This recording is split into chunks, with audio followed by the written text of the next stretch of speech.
ভাগবত এমন বিশাল বস্তু, এমন বিশাল রসতত্ত্ব আধার, আমরা যদি ভাগবত আলোচনা করি 7 দিনও অত্যন্ত কম হয়ে যায় ভাগবতের রসমাধুরীকে বর্ণনা করতে। তো সেখানে আমরা 3 দিনের সংকল্প নিয়ে আজকে এখানে বসেছি অমৃতময় শ্রীহরির দিব্য গুণ মাধুরী কথা শ্রবণ করতে।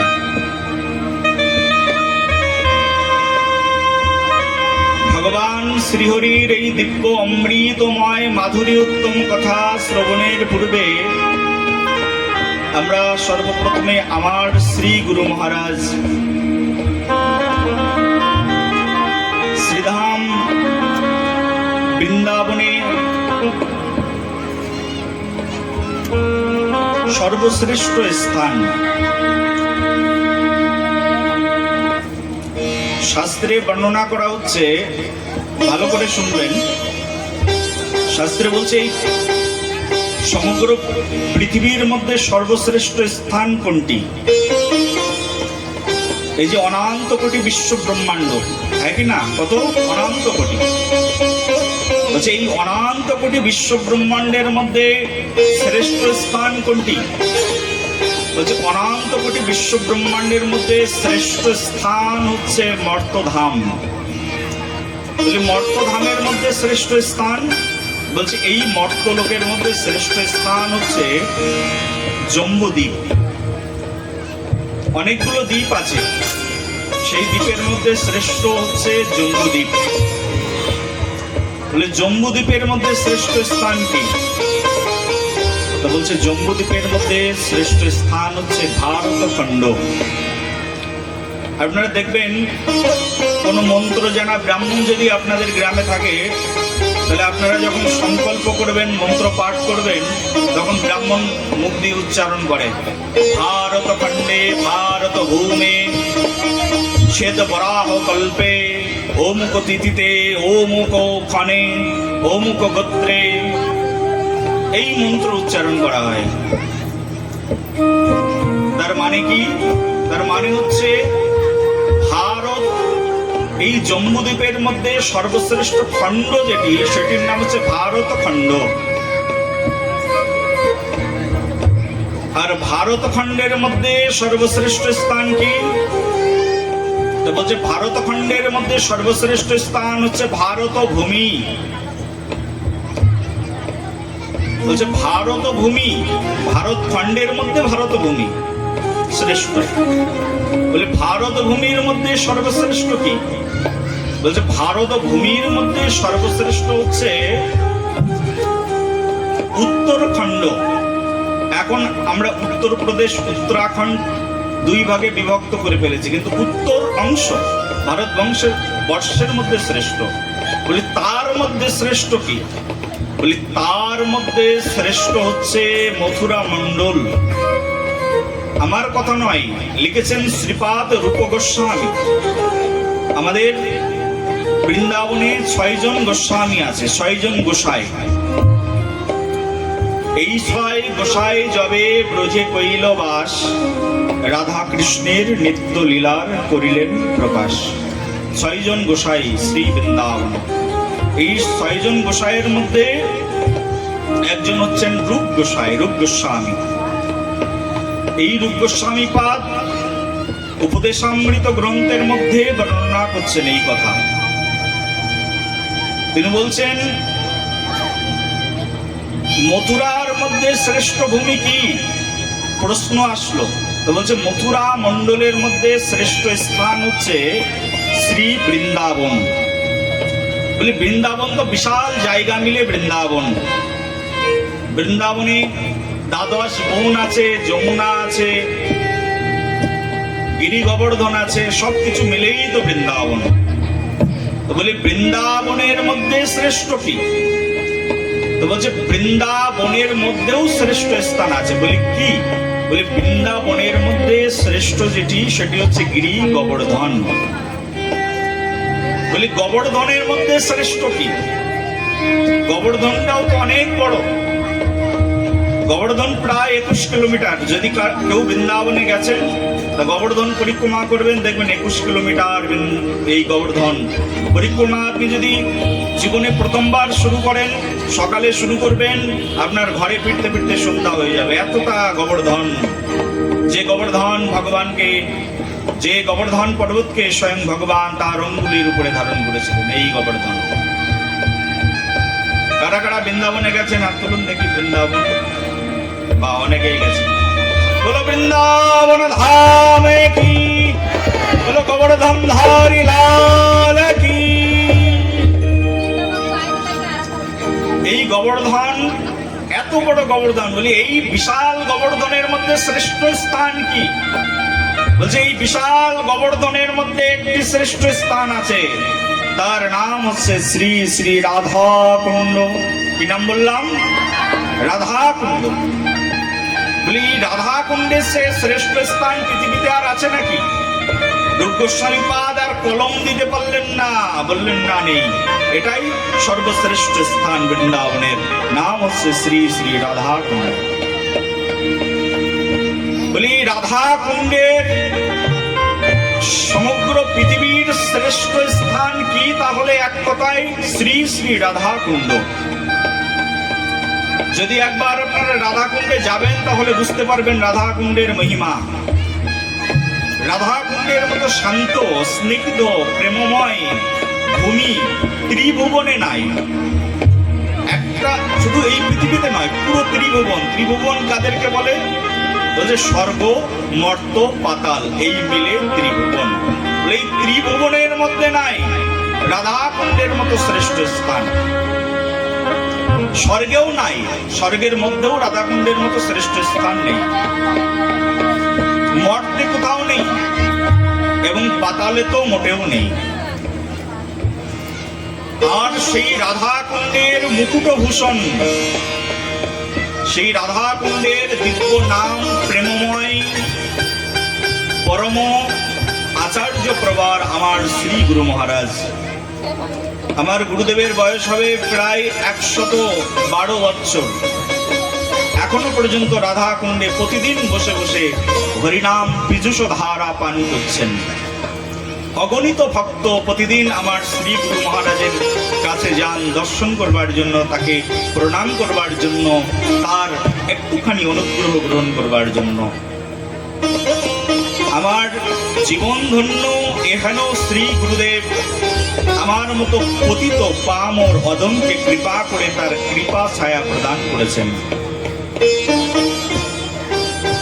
আমার শ্রী গুরু মহারাজ দীর্ঘ জীবন রাধা কুণ্ডে বসে ভজন সুধাকে আস্বাদন করছেন। দীর্ঘ 70 বছর আমার শ্রী গুরুদেব অখণ্ড গিরিরাজ গোবর্ধন পরিক্রমা করেছেন, কোনোদিনের জন্য মিস হয়নি। এমনও দিন গেছে যেদিন আকাশ থেকে অবিরাম ধারায় বাড়ি বর্ষিত হয়েছে। এমন কোনোদিন গেছে আমফানের মতো বিশাল বড় ঝড় হয়েছে। এমনও অনেক দিন গেছে শ্রীরাম বৃন্দাবনে রাধা কুণ্ডে গিরি গোবর্ধনে বন্যা হয়ে গেছে। সেদিনও আমার গুরুদেব গিরিরাজ পরিক্রমা বন্ধ করেননি, কলা গাছের ভেলায় ভাসতে ভাসতে গিরিরাজ পরিক্রমা দিয়েছেন। এমনই গিরিরাজ নিষ্ঠা মহান আচার্য প্রবার আমার শ্রী গুরু মহারাজ। আজকের এই দিব্য ভাগবতী আসরে রাধা কুণ্ডের প্রাণ সর্বস্ব সাধক রত্নভূষণ আমার শ্রী গুরুদেব শ্রী শ্রী 108 প্রাণকৃষ্ণ দাস বাবাজি মহারাজের রাতুল চরণে সশ্রদ্ধ কোটি দণ্ডবাদ প্রণাম এবং বন্দনা নিবেদন করে আজকের এই ভাগবত কথার আমরা শুভ সূচনা করছি। সবাই একবার উদ্ধনি হরিধ্বনি করে জয় জয় শ্রী গুরু নিতাই গৌর সীতানাথ প্রেমানন্দে হরি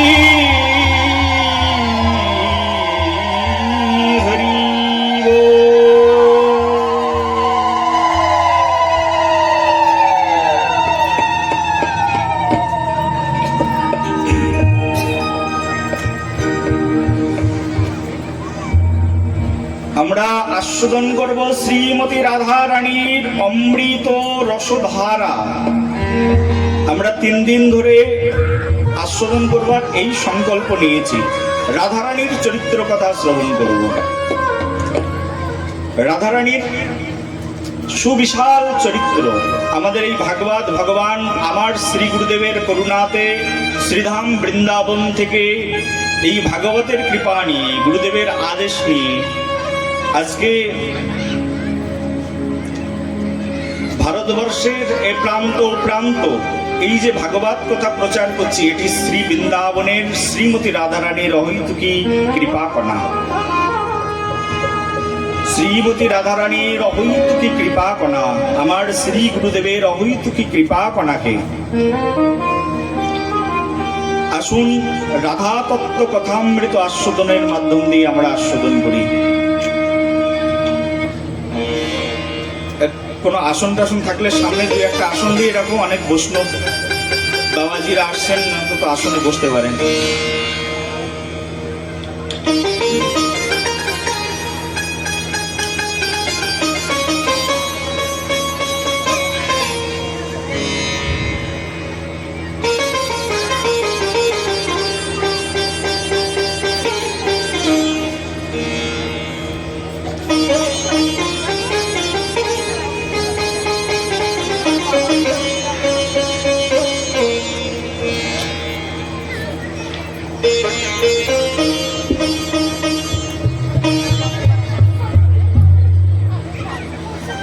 আসুন আমরা রাধারানীর সেই অমৃতময় কথা প্রাণ ভরে আস্বাদন করি। 3 দিন ধরে আমরা শ্রবণ করব এই রাধারানীর তত্ত্ব কথা।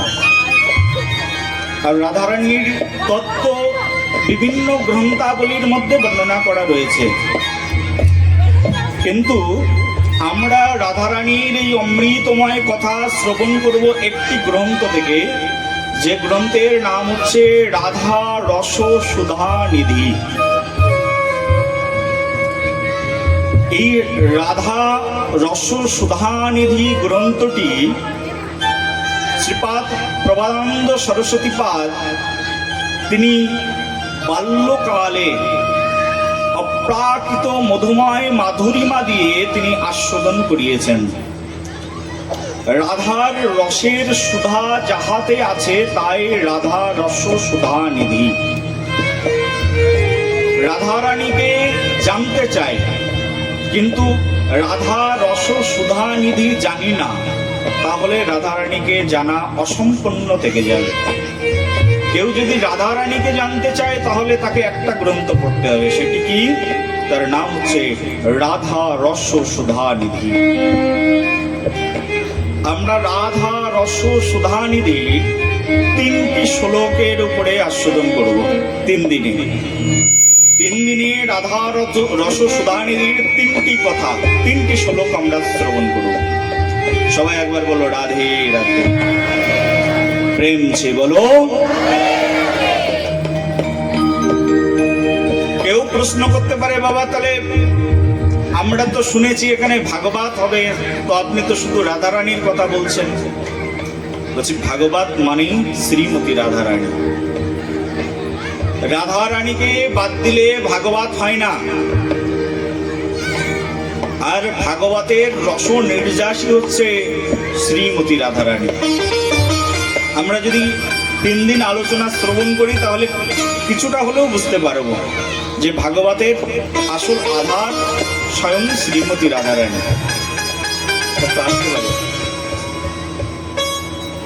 রাধারানীকে বাদ দিলে ভাগবতের আর কোনো কিছু অবশিষ্টই থাকে না।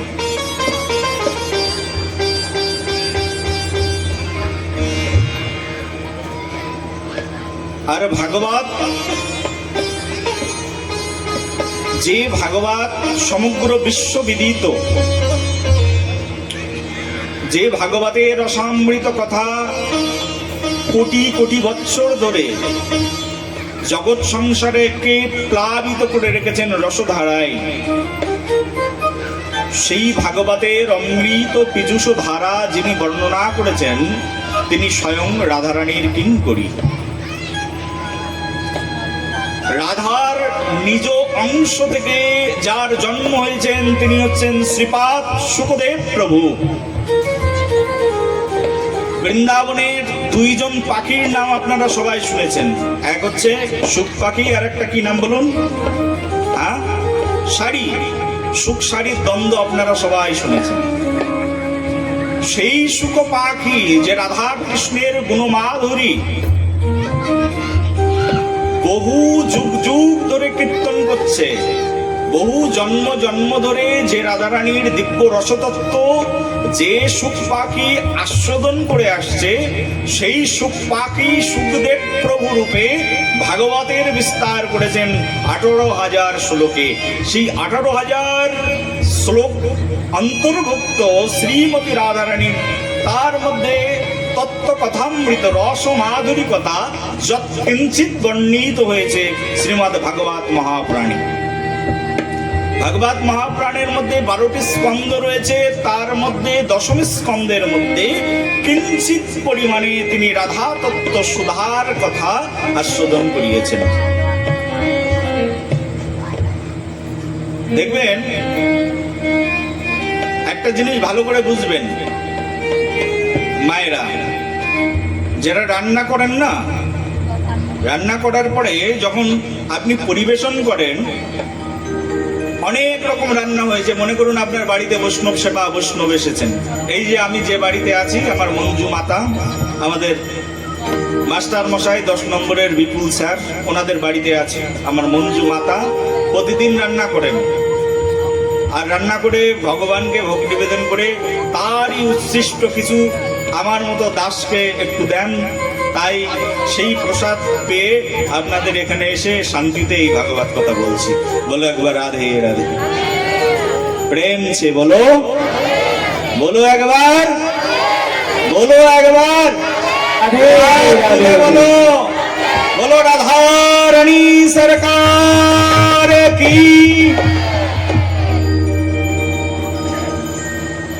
আমার মা প্রতিদিন রান্না করেন, ভালো করে বুঝবেন। রান্না করার পরে অনেক রকমের রান্না করেন, বাড়িতে বৈষ্ণব এসেছে, বোঝো না? অন্য সময় হয়তো একটু লঙ্কা দিয়ে একটু লবণ দিয়ে খাওয়া যায়, বাড়িতে বৈষ্ণব আসলে তো আর ওই রকম আহার করা যায় না। বাড়িতে বৈষ্ণব এসেছে, বহু রকমের রন্ধন, বহু ধরনের রন্ধন। তার মধ্যে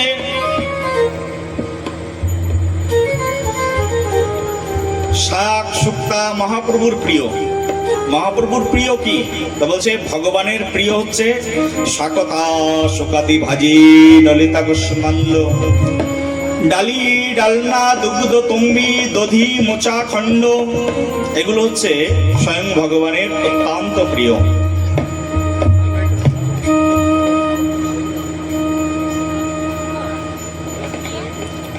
আজি একটা প্রদীপ বানানো আছে না তোমাদের? ওখানেই দাও। এমএলএ এখানকার, আমাদের এখানকার এমএলএ বাবু উনি এসছেন, এখানকার প্রতিনিধি।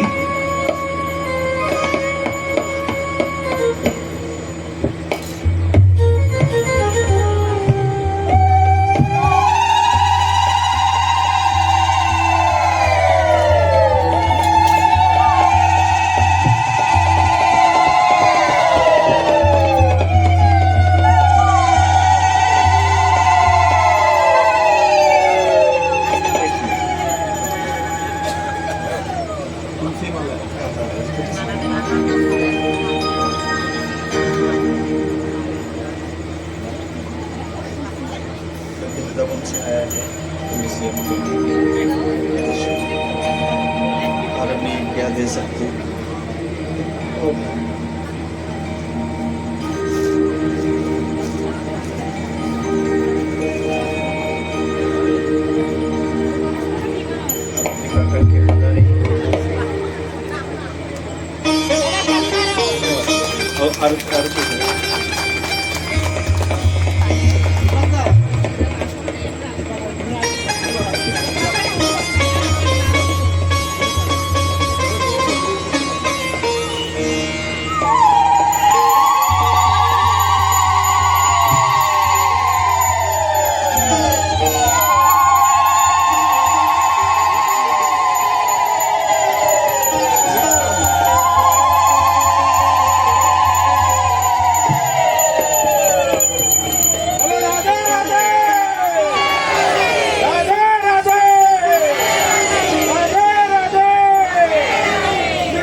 ওকে बैठ जाइए।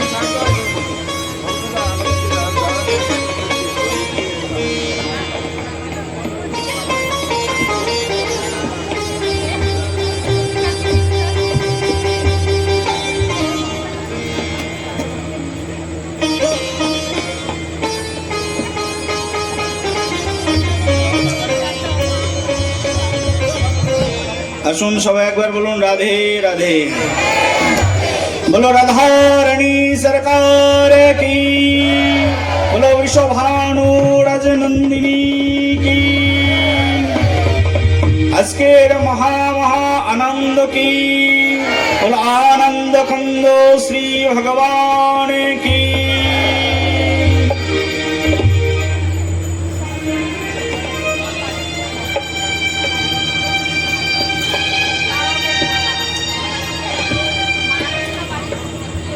দেখো মায়েরা, ভালো করে শুনবে, খুব আস্বাদনীয় কথা, সেই জন্য আমি এই প্রসঙ্গ টেনে এটি বলছি। দেখো, কেউ বাড়িতে যখন রান্না করে না, শাক, শুক্তো, মোচাখণ্ড, অনেক রকমের রান্না করে। রান্না করার পরে প্রথমে শুক্তাটা কিন্তু বৈষ্ণব যখন ভোজন করেন বা কেউ গৃহের মধ্যে ভোজন করেন, তখন শুক্তাটা প্রথমে দেয়।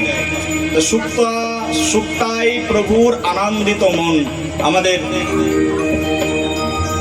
আমাদের গৌড় শাস্ত্রে বর্ণনা করা আছে, গৌড়ীয় সংহিতায়, গৌড়ীয় বন্দনায়, শুকতায় প্রভুর যত আনন্দ হয়, এতক আনন্দ প্রভুর আর কিছুতে নাই। শুকতায় প্রভুর এত আনন্দ। শুক্তা খেতে মহাপ্রভু খুব পছন্দ করেন, স্বয়ং ভগবান। এ তো গৌরনীতায়ের মন্দিরে এসেছি, আর গৌরাঙ্গের প্রিয় হচ্ছে শুক্তা। তো খুব সুন্দর করে শুক্তা রান্না করে সামনে পরিবেশন করছেন, শাক রান্না করে পরিবেশন করছেন, আরো কত রকমের ব্যঞ্জন, পনির, সবজি, এটা ওটা, অনেক সবজি, অনেক কিছু পরিবেশন করছেন। ভোজনটা অনেক রকমের হয়, রান্না অনেক রকমের হয়, আহারটা অনেক রকমের হয়। কিন্তু সেই আহার্যের শেষে কি দেওয়া হয় বলতো? একেবারে শেষের পথটা কি? পরমান্ন। শেষের পথটা কি বলো? হ্যাঁ, পরমান্ন। অনেক রান্না হয়েছে, মনে করো 56 ব্যঞ্জন রান্না হয়েছে, 56 রকমের ব্যঞ্জন রান্না হয়েছে, কিন্তু শেষে যেটা দেওয়া হয় সেটা হচ্ছে পরমান্ন।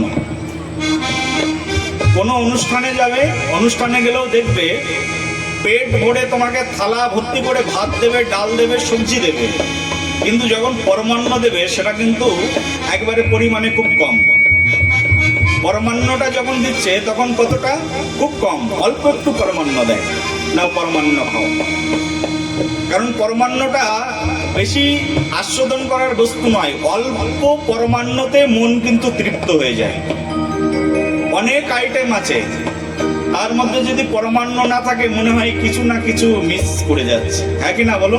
হ্যাঁ, একটুখানি পায়েস, অনেক রকমের রান্না, 56 ব্যঞ্জন রান্না হয়েছে, কিন্তু পায়েস রান্না হলো না, পরমান্ন রান্না হলো না, দেখবে কিছু না কিছু অপূর্ণতা থেকে যাচ্ছে। তো পরমান্ন আহার করে কতটুকু মানুষ? খুব কম।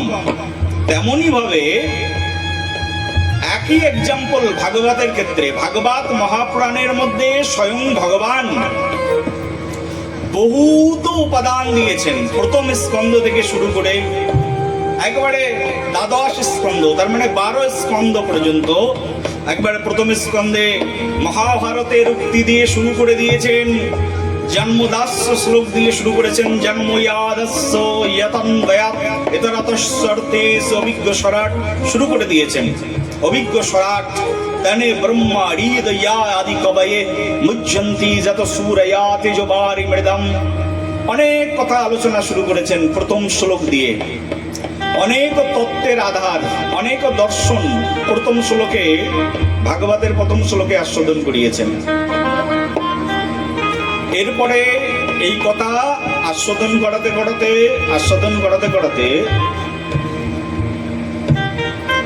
ভক্ত চরিত্র আস্বাদন করেছেন, সৃষ্টি তত্ত্ব আস্বাদন করিয়েছেন, ভক্ত চরিত্র আস্বাদন করিয়েছেন, আমাদের রাজা মহারাজাদের চরিত্র আস্বাদন করিয়েছেন। তারপরে গিয়ে প্রথম স্কন্ধ গেছে, দ্বিতীয় স্কন্ধ, তৃতীয় স্কন্ধ, চতুর্থ, পঞ্চম, ষষ্ঠ, সপ্তম, অষ্টম, নবম, দশম স্কন্ধে এসে সুখদেব প্রভু তিনি ভাগবতে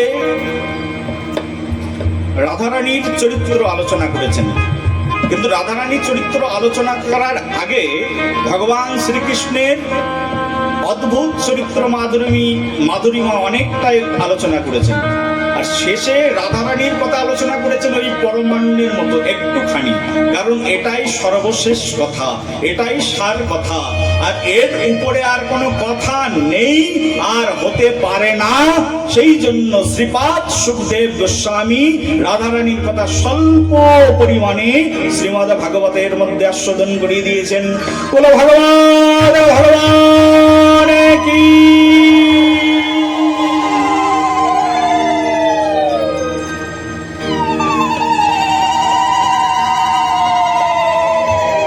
তো সেই জন্য রাধারানীর চরিত্র ভাগবতে খুব স্বল্প, আর এটাই সার, এটাই ফাইনাল, আর এটাই কনক্লুশন অফ শ্রীমদ্ ভাগবত মহাপুরাণ।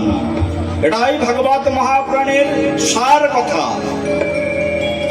এই শ্রীমদ্ ভাগবত মহাপুরাণের সার কথা হচ্ছে রাধা তত্ত্ব রস মাধুরী কথা। আর আমাদের যেহেতু সময় অল্প,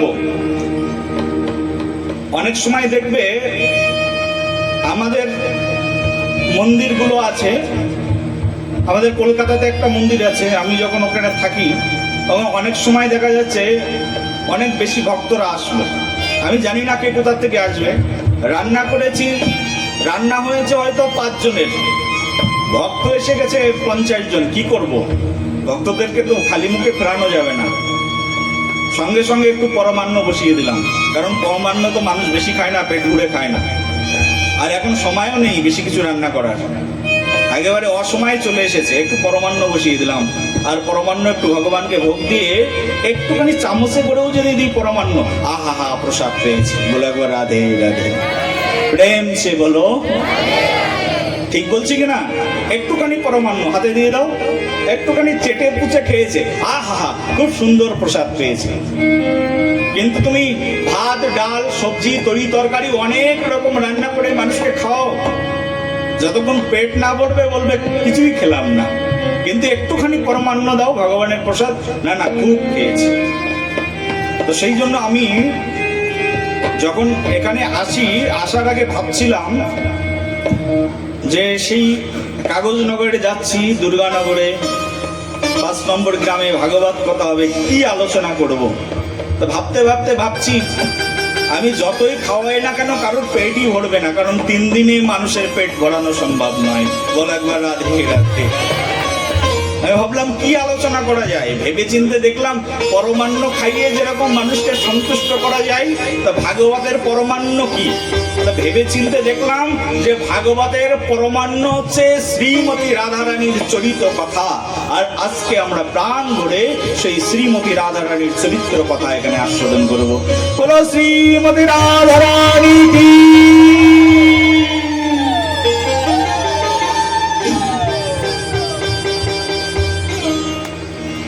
এই রাধারানীর এই কথা ভালো করে শোনো। ভাগবত মহাপুরাণের নির্যাস কথা, সার কথা, এর উপরে আর কোনো কথাই নেই। রাধারানীর কথার উপরে কোনো শব্দ নেই, রাধা শব্দের উপরে কোনো শব্দই জগৎ সংসারে হতে পারে না।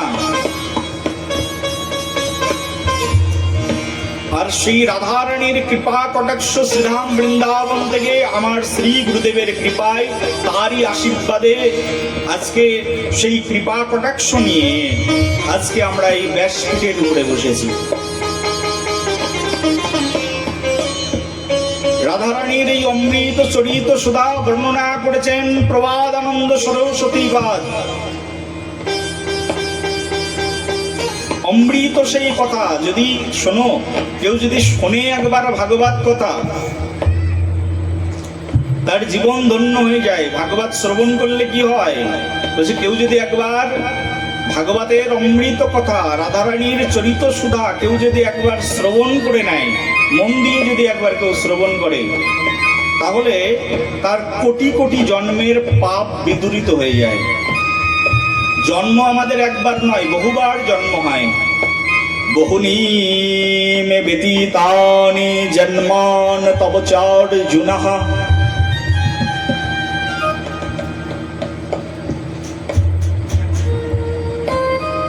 অনেকবার জন্ম হয়, শাস্ত্র বলছে বহুনি মে ব্যতীতানি জন্মানি তব চার্জুনঃ।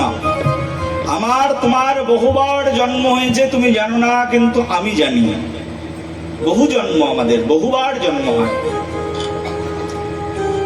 কিন্তু বহু বহু জন্মে বহু বহু পাপ থাকে।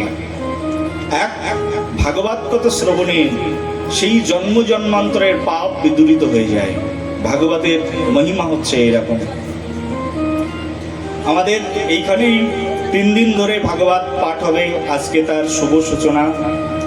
সূচনা লগ্নে একটি কথা জানিয়ে রাখি, যারা আজকে ভাগবত শুনতে এসেছেন 3 দিনই শ্রবণ করবেন। জীবনের খুব স্বল্প সময় আমাদের ভাগবত শ্রবণের। দেখুন, আজকে এই গ্রামে আমরা এসেছি ভাগবত কথা কীর্তন করবার জন্য। আমরা চলে যাব, আর কোনো কথামৃত আলোচনা হবে না। মানুষ প্রতীক্ষা করে থাকে কবে বৈষ্ণব আসবে, আর কবে ভাগবত আয়োজন হবে, আর কবে শ্রবণ করতে পারবো। যারা হৃদয় থেকে ভক্ত তারা অপেক্ষা করে থাকে কবে ভাগবত হবে, আর কবে সেই প্রভুর অমৃত গুণ মাধুরী কথা শ্রবণ করব।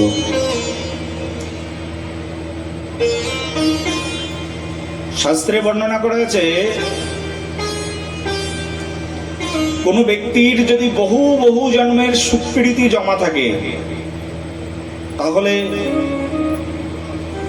তারই ভাগ্যে একমাত্র ভাগবত শ্রবণের অধিকার জন্মে। সবাই ভাগবত শ্রবণ করতে পারেন না। কারা শ্রবণ করেন? শাস্ত্রে বলছে, বহুনাম জন্মনামন্তে জ্ঞানবানম নম প্রপাদন্তে বাসুদেবং সর্বামিতি সমহাত্মা সুদূর্লভঃ।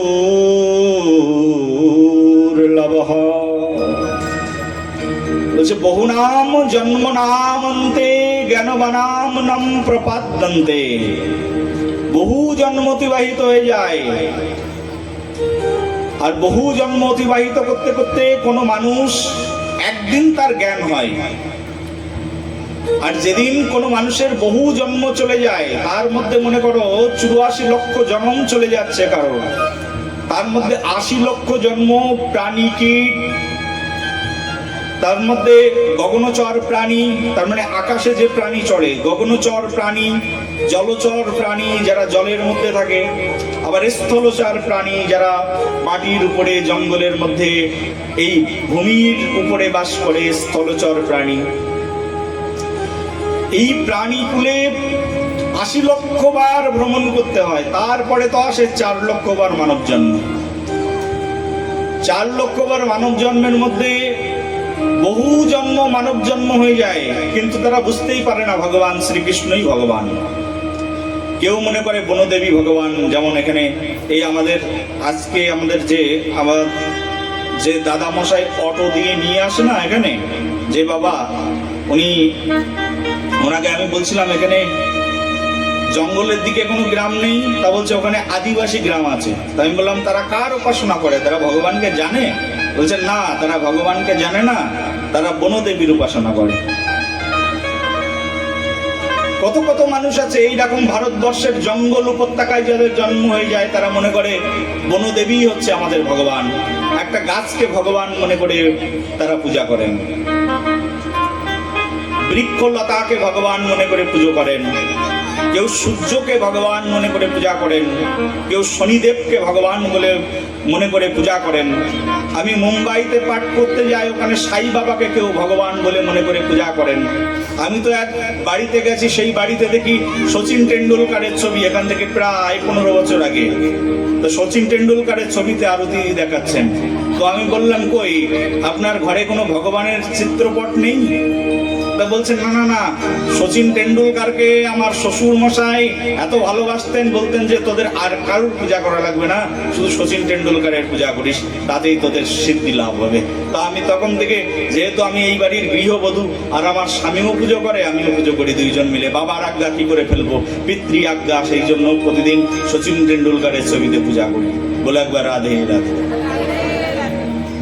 কেউ কেউ শচীন টেন্ডুলকারকে ভগবান বলে মনে করেন। আমার এটা দেখে মনে হয়েছে কেউ কেউ ঋত্বিক রোশনকেও ভগবান বলে পূজা করেন। এমনও কেউ আছেন তারা ঐশ্বরিয়া রায়কেও ভগবান মনে করে পূজা করেন। এরকম হতে পারে, থাকতে পারে, হয়তো আমার চোখে পড়েনি, না থাকার কোনো অবকাশ নেই, এরকম হতে পারে।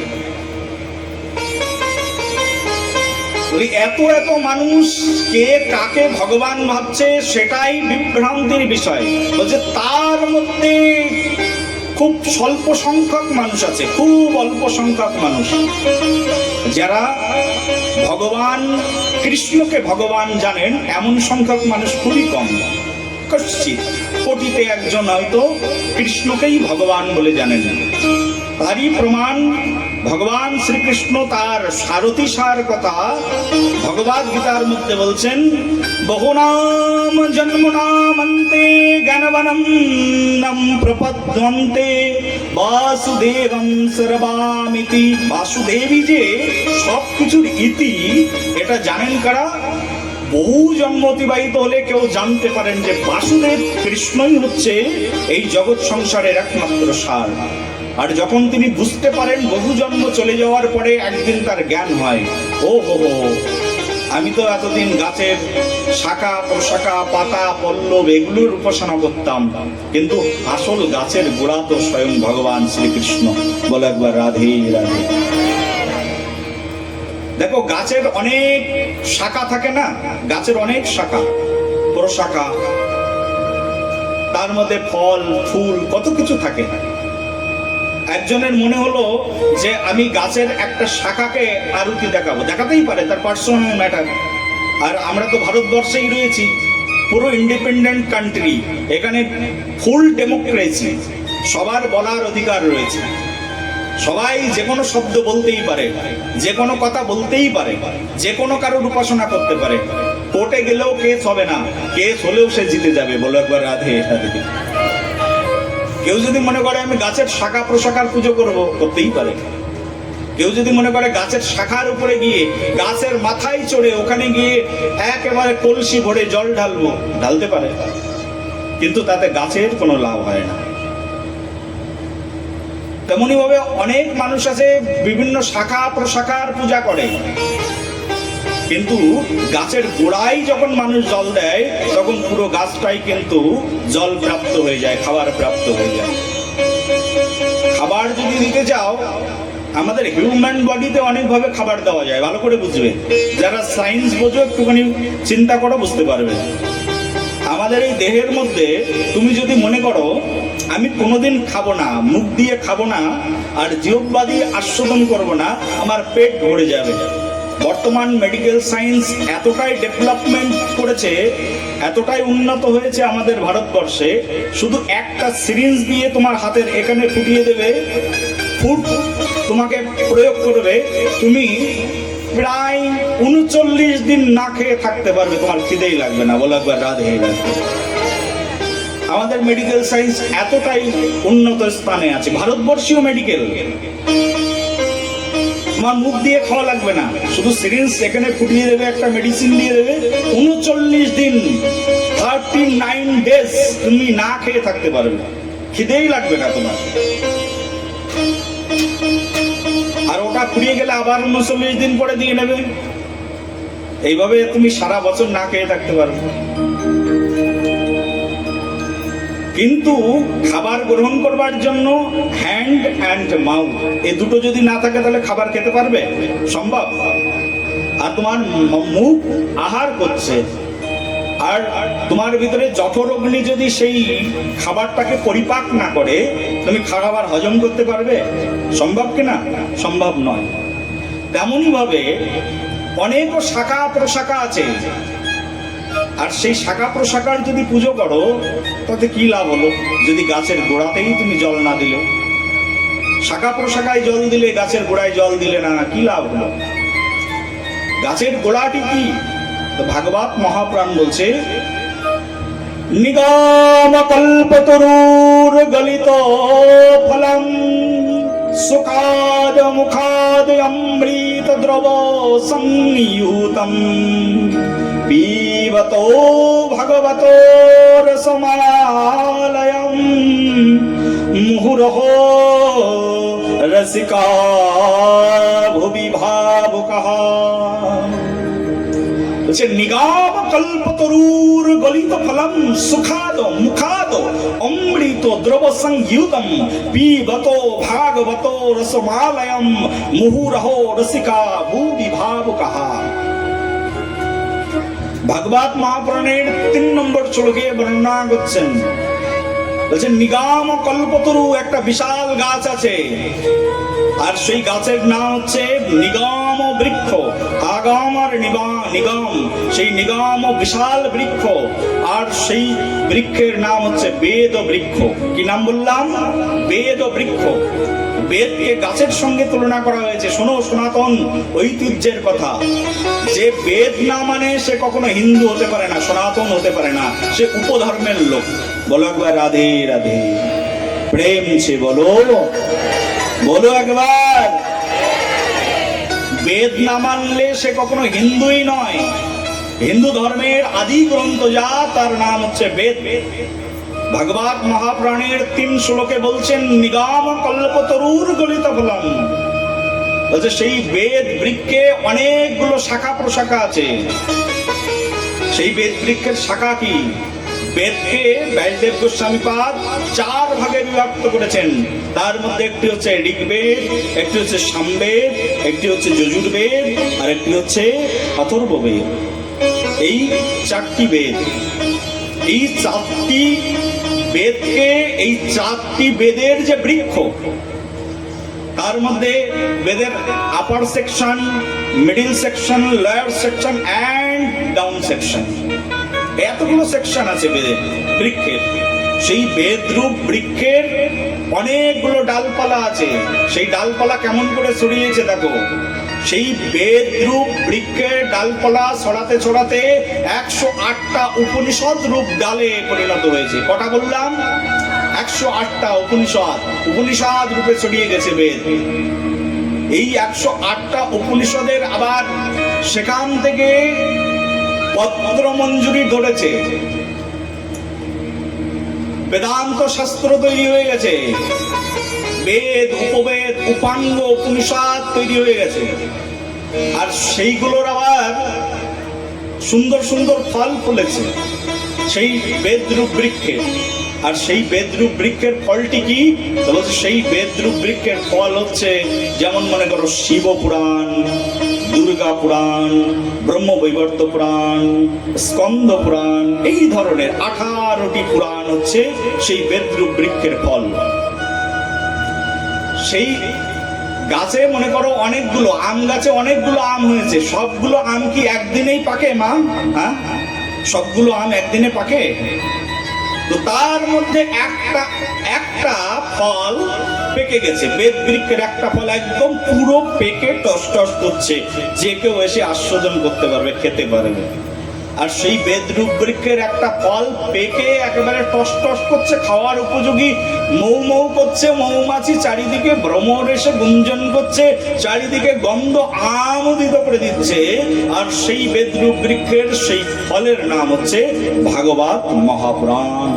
বলো ভগবান কি।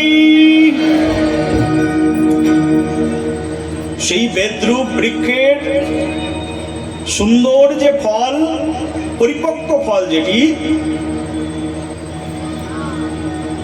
সেই বেদরূপ বৃক্ষের পরিপক্ক ফলের নাম হচ্ছে ভাগবত মহাপুরাণ।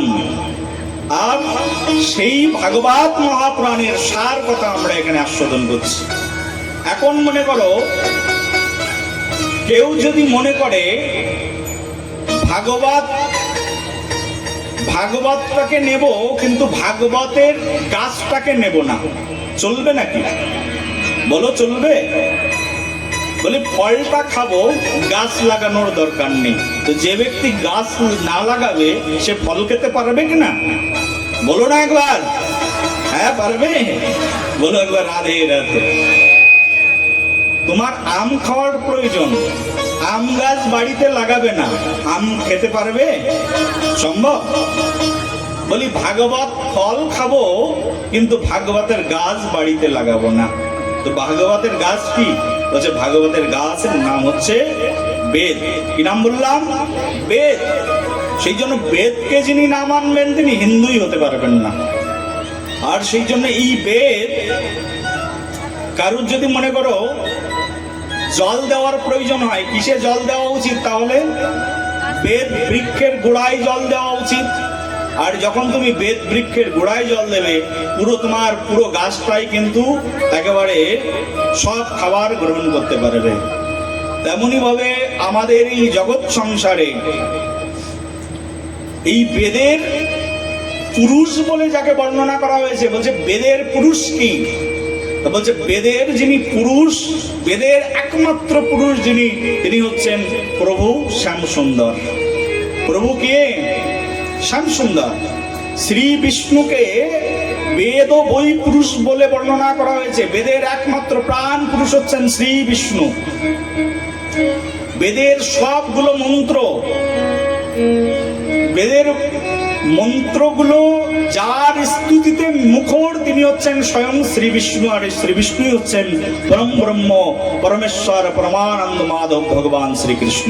বলে একবার রাধে রাধে। আর এই বেদের প্রাণ পুরুষ ভগবান শ্রীকৃষ্ণকে যদি তুমি উপাসনা না করলে, তাহলে তোমার ওই গাছের গোড়া বাদ দিয়ে গাছের ডালপালায় জল দেওয়ার সমতুল্য হয়ে গেল। এই জন্য ভাগবত মহাপুরাণ ভগবান শ্রীকৃষ্ণের অমৃতময় গুণমাধুর্যকে এখানে কীর্তন করেছেন। আসো সবাই মিলে একটু হাতে তালি দিয়ে ভগবান শ্রীকৃষ্ণের সেই গুণমাধুরী একটু কীর্তন করি। সবাই মিলে হাতে তালি দিয়ে।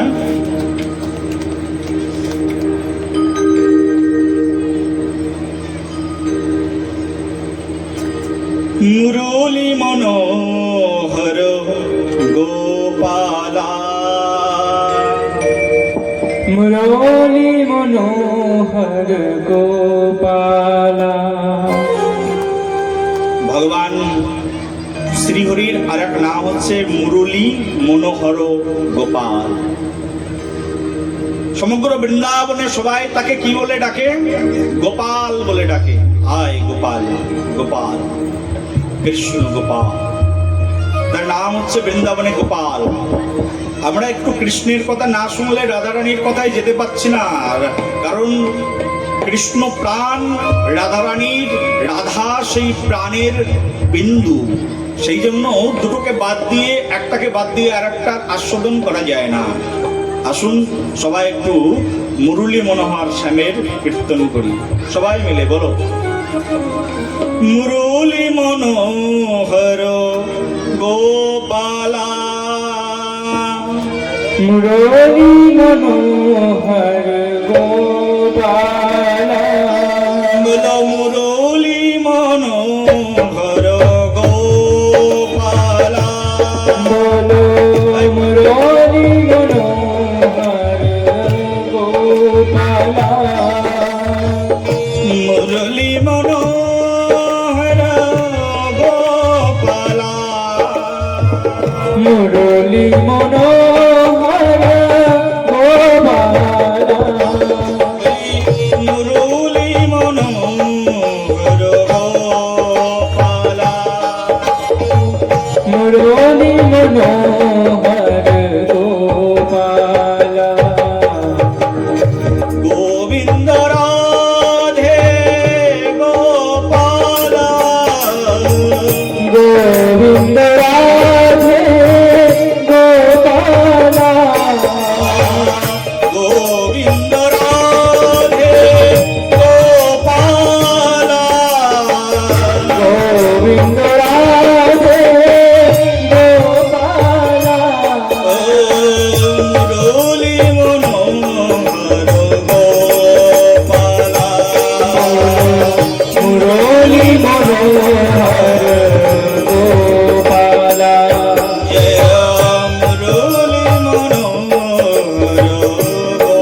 हरी विठ्ठला पंढरीनाथ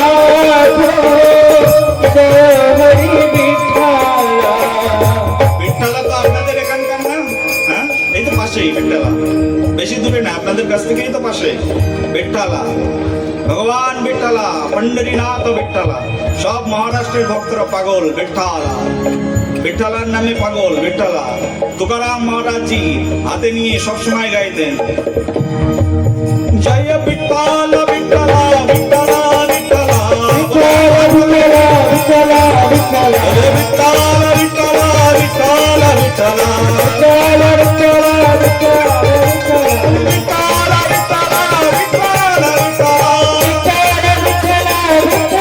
বিঠ্ঠলা ভগবানের নাম কত মধুর, ভগবানের নাম হয়ে গেছে বিঠ্ঠলা। এক ইটের উপরে মাজায় হাত দিয়ে দাঁড়িয়েছেন, এই পুনের ঘটনায় ভগবান এসেছেন, এসে মাজায় হাত দিয়ে দাঁড়িয়েছেন, এরকম দাঁড়ালে ইটের পরে দাঁড়িয়েছেন, মারাঠি ভাষায় ইটকে বলে বিট, নাম হয়ে গেছে বিঠ্ঠলা। ইটের উপরে দাঁড়িয়েছেন, নাম হয়ে গেছে কি বিঠ্ঠলা। একেবারে কেমন করে দাঁড়িয়েছেন, এবার মাজায় হাত দিয়ে দাঁড়িয়েছেন ভগবান, একেবারে মাজায় হাত দিয়ে এখনো পর্যন্ত দাঁড়িয়ে আছেন। এখনো যাবেন পন্ডরীনাথ বিঠ্ঠলাকে দর্শন করতে, মাজায় হাত দিয়ে ভগবান এখনো দাঁড়িয়ে আছেন। হয়ে গেল প্রায় 550 বছর দাঁড়িয়ে আছেন, এখনো এক ঠায় দাঁড়িয়ে আছেন, ভক্তের জন্য ভগবান দাঁড়িয়ে আছেন মাজায় হাত দিয়ে। বললো বিঠ্ঠলা বিঠ্ঠলা বিঠ্ঠলা বলো বিঠ্ঠলা বিঠ্ঠলা বিঠ্ঠলা জয় পন্ডরীনাথ বিঠ্ঠলা পন্ডরীনাথ বিঠ্ঠলা বলি জয় হরি বিঠ্ঠলা জয় হরি বিঠ্ঠলা জয় পন্ডরীনাথ বিঠ্ঠলা